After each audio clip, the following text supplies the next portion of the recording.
据报道，中国国家主席习近平与叙利亚总统巴沙尔·阿萨德通了电话。根据中国外交部的声明，习近平提醒说，叙利亚是50年前第一个与新中国建交的阿拉伯国家，也是起草获得在联合国地位法案的国家之一。阿萨德感谢对大马士革的支持。俄罗斯国防部长绍伊古说，俄军方正在密切监视美国军舰在黑海的一举一动，绝对不允许任何挑衅行为发生。绍伊古当天在俄电视台的一档节目中说，当一艘非区域性大国的军舰驶入黑海，舰上还配有远程高精密度武器，它一定不是为了观光旅行，俄方自然会对其进行密切监视。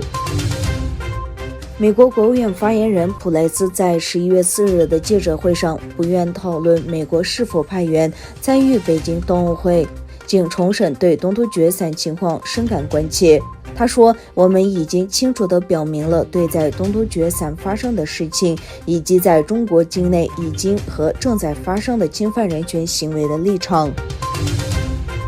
在意大利总统塞尔吉欧·马塔雷拉对阿尔及利亚进行为期2天的访问期间，两国签署了加强合作的一些协议。据称，阿尔及利亚和意大利在教育、司法和文化遗产保护领域签署了3项协议。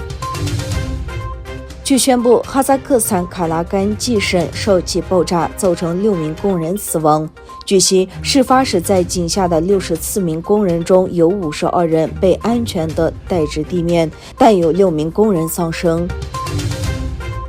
朝鲜呼吁美国和韩国放弃针对平壤政府的敌对政策之际，该国官方媒体报道称，朝鲜为加强防御能力而举行了军事演习。据朝鲜媒体报道，昨日在高层政府和军事官员的参与下，军事机械化部队之间进行了抛击比赛。